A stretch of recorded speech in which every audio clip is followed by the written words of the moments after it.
because MLB The Show 2022 just released, or MLB The Show 22 just released, and not only that, the new MLB season starts next Thursday, so I figured we would celebrate this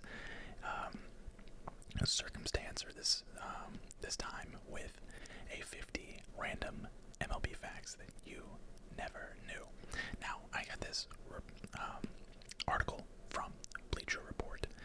I will leave the link in the description down below so you guys can, if you're on a computer, you can follow along as I read them, or if you want to go read it yourself, you're more than welcome to read it yourself, but I will leave the link down in the description below. That being said, guys, if you're new to the channel, hit that subscribe button. Also, probably at the time of this video going live, I'm going to probably be live on my second channel. Not probably, I will be live on my second channel playing MLB The Show. Just grinding away. So come on over there, subscribe to the second channel, and if you're new to this channel, hit that subscribe button, hit that like button before you sit back, relax, and enjoy. Okay, so fact number 1. A former football Hall of Famer creates modern-day umpiring system. What? Okay, so when former New York Giants and Green Bay Packers tackle Cal Hubbard was done playing football, he turned to baseball, but this time as an official, not a player. Hubbard was an umpire for the American League between 1936 and 1951, working 4 World Series and 3 All-Star games during his career. After being forced to retire due to a hunting accident, oh my gosh, that damaged vision in his right eye. Wow. Hubbard became a supervisor of umpires for the AL, finally retiring in 1969. Hubbard came up with the idea that umpires needed to be positioned better in the field in order to make more consistent calls. So based on his suggestions, the MLB implemented the 4-man umpiring crew used in each game. Awesome. He's also the only man in history to be elected to both the Baseball and Football Hall of Fame. Never knew. Never knew. Alright, number 2. The lucky number 32. The year 1963 was definitely unique in terms of numbers. LA Dodgers pitcher Sandy Koufax and New York Yankees catcher Elston Howard each won their respective leagues' Most Valuable Player award trophies that year. Both players wore the number 32. Ironically, the NFL's Most Valuable Player award winner that year, Jim Brown, also wore the number 32. Wow. 32 is a good number, it seems. Number 3, Dave Winfield's errant throw lands him in jail. Wow. On August 4th, 1983, during a game between the New York Yankees and the Toronto Blue Jays at Exhibition Stadium in Toronto, Yankees right fielder Dave Winfield was warming up between innings when he threw a ball that struck and killed a seagull. After the game, during which fans screamed obscenities and hurled objects at Winfield for his foul act, police officials in Toronto arrested Winfield and charged him with cruelty to animals. Oh my gosh. Wow. Winfield posted bond, however. The charges were dropped the following day. Winfield's throw prompted Yankees manager Billy Martin to say, "They say Winfield hit that bird on purpose. They wouldn't say that if they saw some of the throws he's been making all year." Classic athlete humor there.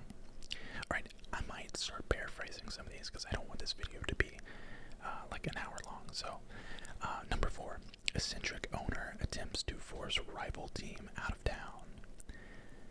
Interesting. In 1951, Bill Veeck bought an 80% controlling interest in the St. Louis Browns. At the time, the Browns and the St. Louis Cardinals both shared Sportsman's Park, with the Cardinals paying rent to the Browns at the time. Veeck was determined to drive the Cardinals out of St. Louis and hired former Cardinal greats Rogers Hornsby and Marty Marion for the 1952 and 1953 seasons. Veeck even hired Cardinals pitching great Dizzy Dean as a play-by-play announcer and famously decorated Sportsman's Park with nothing but Browns memorabilia. Veeck's tactics didn't work, and Anheuser-Busch bought the Cardinals in 1953, and Veek sold Sportsman's Park to the Cardinals before finally selling the Browns to an ownership group that successfully relocated the Browns to Baltimore. Okay. Number 5, home runs that weren't really home runs. Oh, this reminds me of the like fans reaching over the top or reaching over the fence and grabbing it out of like play. In the early days of baseball, much of the first part of the 20th century was known as the dead ball era, and it wasn't until the early 1920s that balls started flying out of the stadiums at a much more rapid pace. Up until the 1930s season in the American League and 1931 in the National League, a player was credited with a home run if a fly ball was hit that bounced in the playing field and then over or through the outfield fence. Apparently none of Babe Ruth's home runs were off the bounce variety, but Lou Gehrig was in fact credited with the few bounce home runs. Interesting. So I guess they didn't have a ground rule double in play. Other home runs that weren't really home runs, or were they? The phrase walk-off home run didn't apply before the 1920 season. If a player hit a home run in the bottom of the ninth inning or in the top of an extra inning before 1920, the home run was actually only credited as a single, double, or triple, depending on how many bases it took to advance the winning run. Wow. For instance, if the score was tied in the bottom of the ninth and the runner on third, if the batter hit a home run, he would only be credited with a single. That's tough. That's tough. Number 7, Dave Winfield traded for expensive dinner. This is a different Winfield, I think. In late 1944, or 1994, August 1994, MLB was over 2 weeks into a strike that interrupted the season. Just before the waiver trade deadline expired, the Minnesota Twins traded aging outfielder designated hitter Dave Winfield to the Cleveland Indians for a player to be named later. 2 weeks after the trade, on September 14th, the rest of the 1994 season was canceled, so Winfield never played for the Indians that season, and no player was ever named in the exchange. Later on, executives from both the Indians and Twins got together for dinner, with Indians execs picking up a dinner tab, making Winfield the only player in MLB history to be traded for a 5-star meal. Funny. Stan Musial was a half-and-half guy. St. Louis Cardinals Hall of Fame first baseman Stan Musial, I hope I'm saying that right, retired in 1963 with 3,630 hits. Holy crap. The second most in MLB history at the time, trailing only Ty Cobb. Of Musial's, I hope I'm saying that right. I'm definitely butchering it. 3,630 total hits, 1,815 of them were hit at home, and 1,815 on the road. That is a statistic that I feel like will never happen again. Word is that Musial topped off his coffee with half and half, but that hasn't been confirmed. That's funny. That's funny. Okay, number 9, CC Sabathia and Lee Get Comfy in 2009. I had to say CC to pronounce Sabathia right. That's funny. The New York Yankees opened their brand spanking new Yankee Stadium on April 16th, 2009. I didn't realize the Yankee Stadium was that new. I mean, 2009 was a long time ago, but like not in the grand scheme of things, especially for the Yankees. In that opener, the Yankees' CC Sabathia faced off against the Indians' Cliff Lee, with Lee prevailing 10-2. Just over 6 months later, the Yankees hosted the first World Series game ever at the new Yankee Stadium, and once again, Sabathia and Lee faced off against each other. However, this time, Lee was pitching for the Philadelphia Phillies. 2 stadium debuts, same pitchers. Okay, interesting. Ironically, both pitchers were also traded by the Cleveland Indians a year after capturing the Cy Young Awards. Okay, number 10, a switch-hitting feat, 133 years in the making. On opening day in 2009, the Arizona Diamondbacks Diamondbacks faced the Colorado Rockies. In the bottom of the fourth inning, Diamondbacks second baseman Felipe Lopez, who had already homered in the game off Rockies pitcher Aaron Cook, in the first inning launched his second home run. However, this time he hit it right-handed against lefty receiver Glendon Rush. It marked the first time in MLB history that a player had hit home runs from both sides of the plate on opening day. Interesting. Ironically, the feat was repeated in the very same game, just one inning later. Diamondbacks first baseman Tony Clark, who had also homered off of Cook, launched a solo blast off of Rush with one out in the bottom of the fifth. Wow.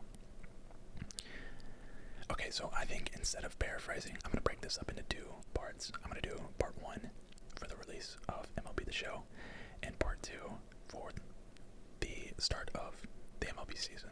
So I just had that thought. Because I'm reading all these like 100% all the way through, and it's going to go long. So may as well just break it up into two parts.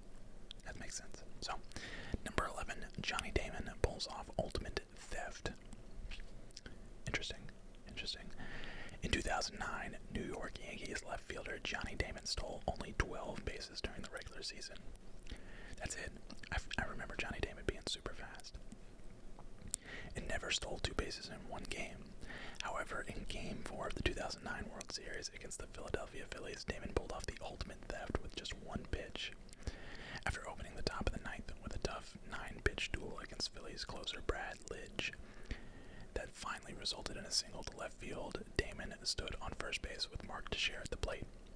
Phillies manager Charlie Manuel put his infield into a shift, deploying shortstop Jimmy Rollins to second base side of the field, and third baseman Pedro Feliz.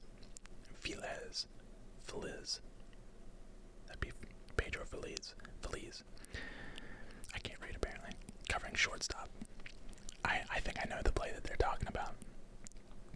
On Lidge's first pitch to Teixeira, Damon took off for second. Catcher Carlos Ruiz's throw to second was a low dribbler, and Feliz lunged to the second base side of the bag to retrieve the ball.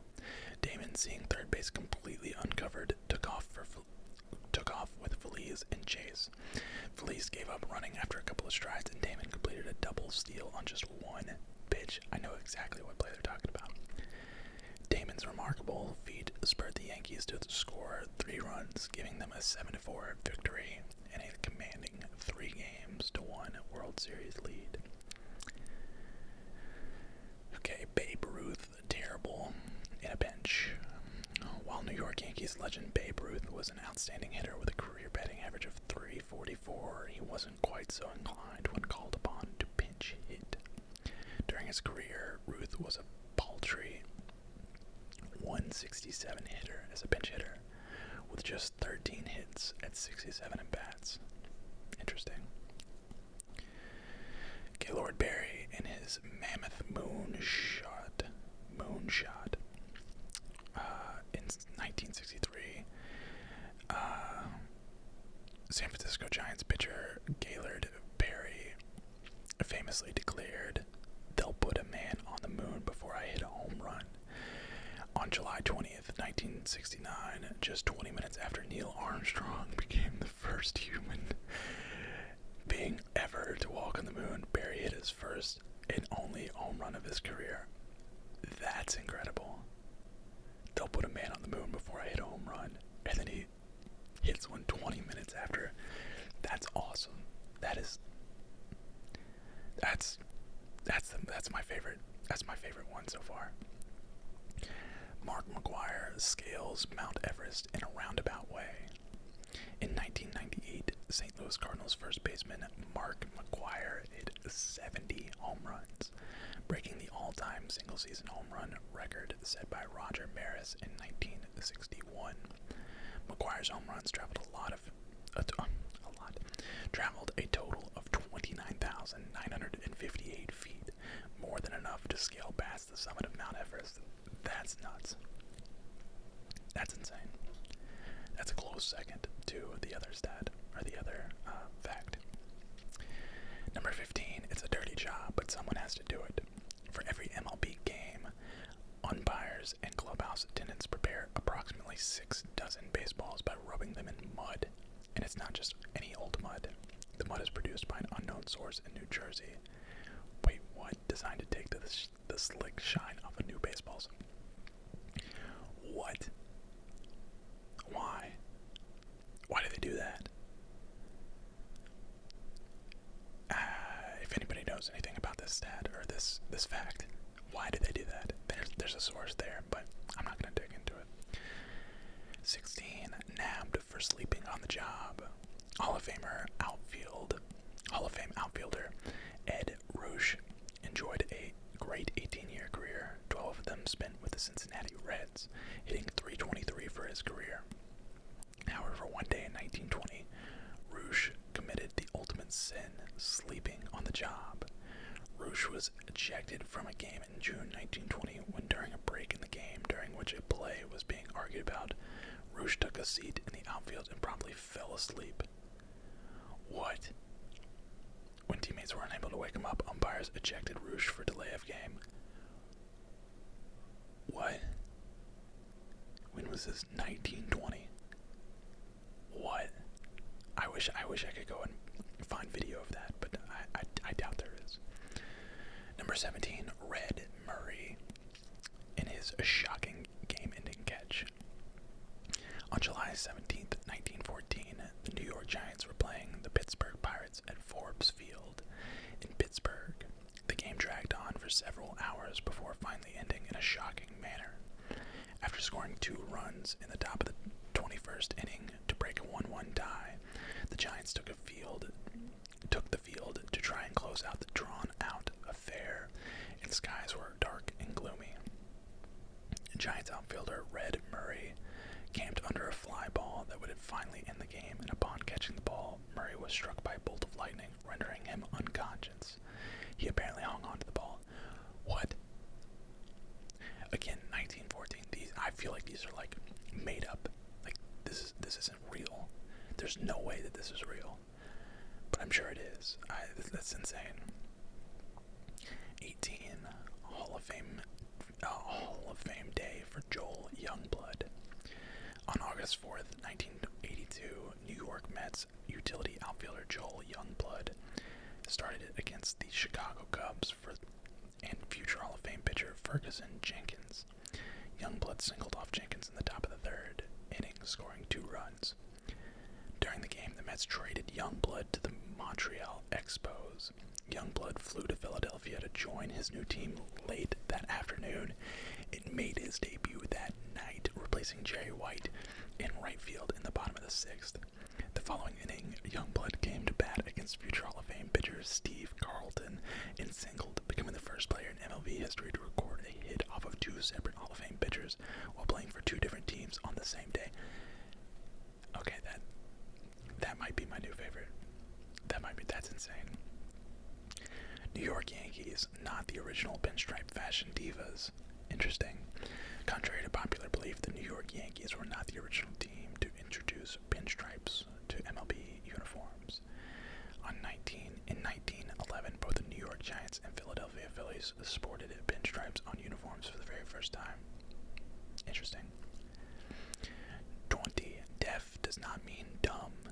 In a career that spanned 15 seasons, William Dummy Hoy was the first deaf player ever to play Major League Baseball. From 1888 to 1902, Hoy batted .288 with 2,044 total hits and 596 stolen bases. In May of his final season, while with the Cincinnati Reds, Hoy battled against New York Giants pitcher Dummy Taylor, making the first time in MLB history that 2 deaf players face each other in a game. Wow. I mean, to be fair, like being deaf, like baseball, you don't need to hear stuff in baseball. While there is like plenty of like great sounds that come from the game of baseball, notably like the first thing that comes to mind is just like the sound of a ball hitting a baseball bat. It's like one of the best sounds in the world. Like the crack of a bat is incredible. But I feel like from like a advantage standpoint, being able to hear maybe like obviously like getting signals or like being on like a on base runner or something. I don't know. Number 21, the spitball grandfather clause. Up until the 1920s season, pitchers in Major League Baseball were allowed to grease up the ball as much saliva as they wanted. Ew. When MLB officials outlawed spitballs, they allowed pitchers who were already throwing spitballs to continue.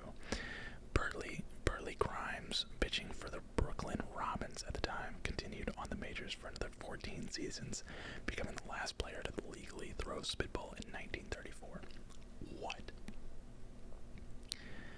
Number 22, Alan Anderson was in the right place at the right time.